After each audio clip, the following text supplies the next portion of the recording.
Nossa Senhora de Lourdes é uma das muitas invocações marianas atribuídas a Maria, mãe de Jesus. E surgiu com base nos relatos das aparições presenciadas por Santa Bernadette. Bernadette é aquela mesma santa que o corpo permanece incorrupto.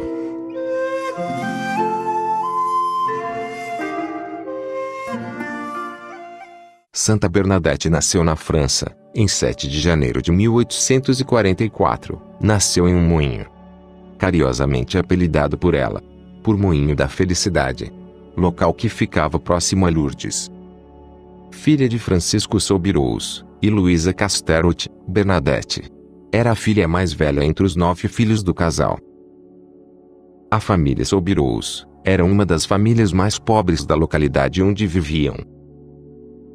E para piorar, Francisco, o pai de Bernadette, que era um pobre operário de um moinho de farinha de trigo, trabalhando em condições precárias, perde parte da visão em um acidente de trabalho. Depois do ocorrido, ele já não era capaz de produzir farinha de boa qualidade. Somando-se a isso, a crescente industrialização aprimora cada vez mais o processo da produção da farinha de trigo, tornando a fonte de renda da família Soubirous cada vez mais obsoleta. Somando-se a isso, 2 anos seguidos de seca faz com que o trigo diminua bastante.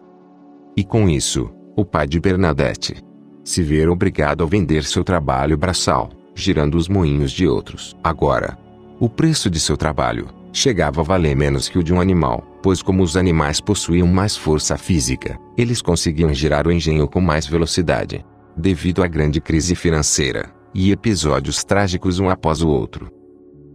A família de Bernadette acaba perdendo até o lar onde moravam. Agora, desabrigados, eles se mudam para Lourdes. Lourdes era uma cidadezinha francesa, com cerca de 4.000 habitantes. Lá chegando, em condições de miséria, sem ter para onde ir, a família se abriga numa antiga cadeia abandonada. Ali, eles vivem todas as dificuldades de uma família humilde. E Bernadette, que já tinha uma saúde bem delicada, por conta das condições do local, acaba contraindo cólera. E provavelmente, devido aos desajustados métodos usados no tratamento, ela também acaba contraindo asma, doença que lhe acompanhará até a sua morte. Bernadette, como muitas crianças pobres da época, era analfabeta, e viveu boa parte de sua infância como doméstica e pastora de animais. Mas certo dia, depois da lenha acabar, a jovem Bernadette de 14 anos na época, juntamente com sua irmã de 11 e uma amiga de 12, vão até a mata próxima onde moravam, a fim de procurarem mais lenha. Durante o percurso na mata, elas chegam próximo a um córrego. A irmã e a amiga logo atravessam para o outro lado. Mas Bernadette, temendo entrar na água fria, por conta de suas crises de asma, fica um pouco para trás. De repente, ela escuta barulho de rajadas de vento. Mas o mais incrível é que mesmo com aquele barulho do vento, as árvores nem os arbustos se mexiam.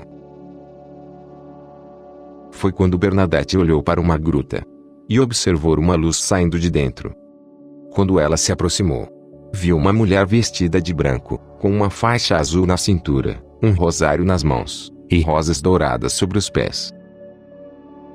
Amedrontada com o que via, Bernadette enfiou a mão no bolso para pegar um terço, mas ao tentar fazer o sinal da cruz, ela estava paralisada, não conseguia mais mexer as mãos, cada vez mais espantada com o que estava acontecendo.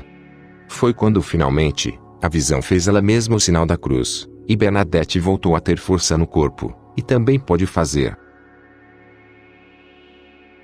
Pondo-se de joelhos, Bernadette começou a rezar o terço, e a mulher da visão lhe acompanhou. Acompanhava apenas passando as contas do seu, mas não mexia a boca. Ao terminar, a mulher fez gesto para que Bernadette se aproximasse, mas ela não teve coragem.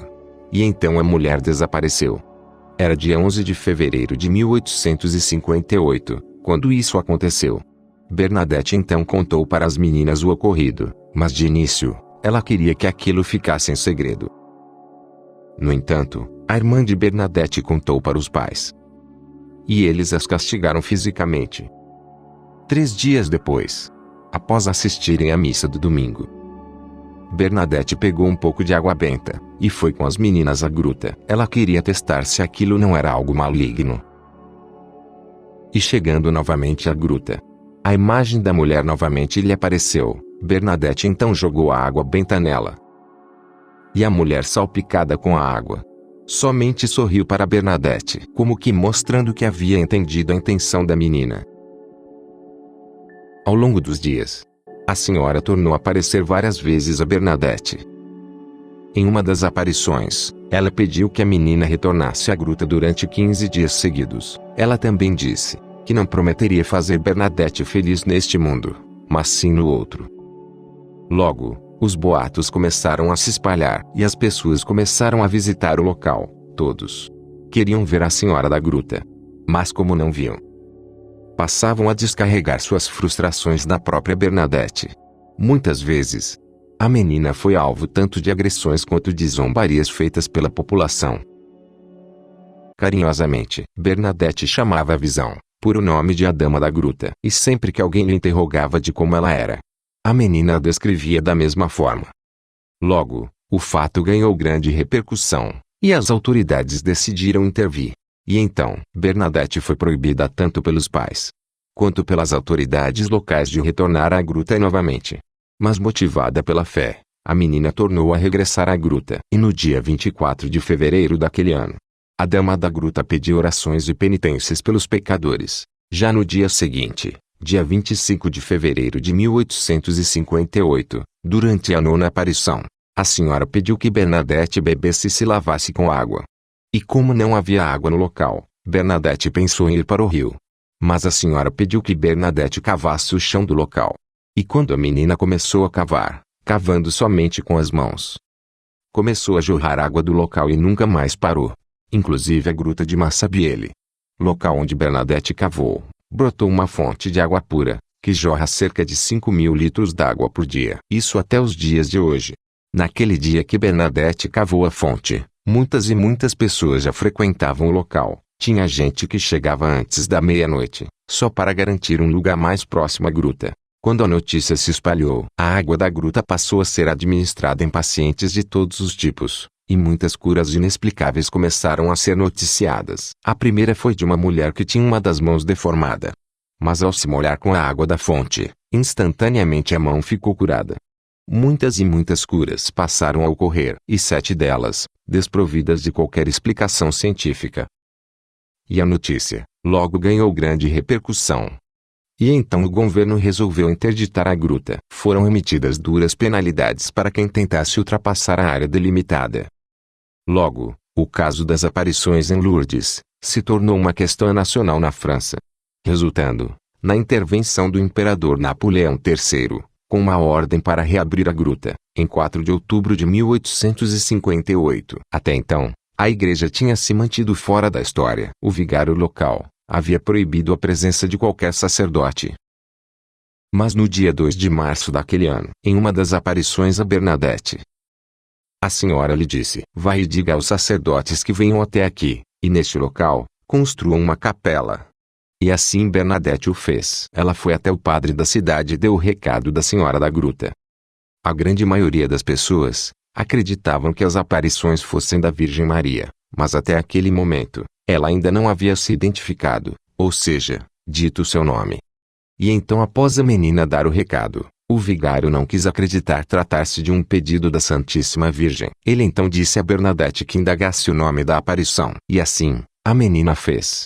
No dia seguinte, quando voltou novamente à gruta, ela falou da exigência do padre, e perguntou à senhora o seu nome. Mas quando a menina perguntou o nome da senhora da gruta, ela somente sorriu, e pediu novamente a construção da capela. Quando Bernadette foi novamente ao vigário refazer o pedido, ele respondeu que só faria o desejo da aparição se ela dissesse o seu nome. Já no dia 4 de março daquele ano, durante a 15ª aparição, estando presentes no local mais de 8.000 pessoas, a senhora conversou por mais de 1 hora com Bernadette, e novamente voltou a pedir a construção de uma capela naquele lugar. Sabendo que sem um nome, O vigário não atenderia o pedido da aparição. A menina ficou meio receosa de voltar lá novamente. Por isso, passou vários dias sem ir até a gruta. Até que finalmente, no dia 25 de março daquele ano, dia da festa da Anunciação do Senhor, a menina sentiu-se atraída a retornar à gruta novamente. E chegando lá, a senhora lhe apareceu, desta vez, mais dócil do que nunca. E nesse dia,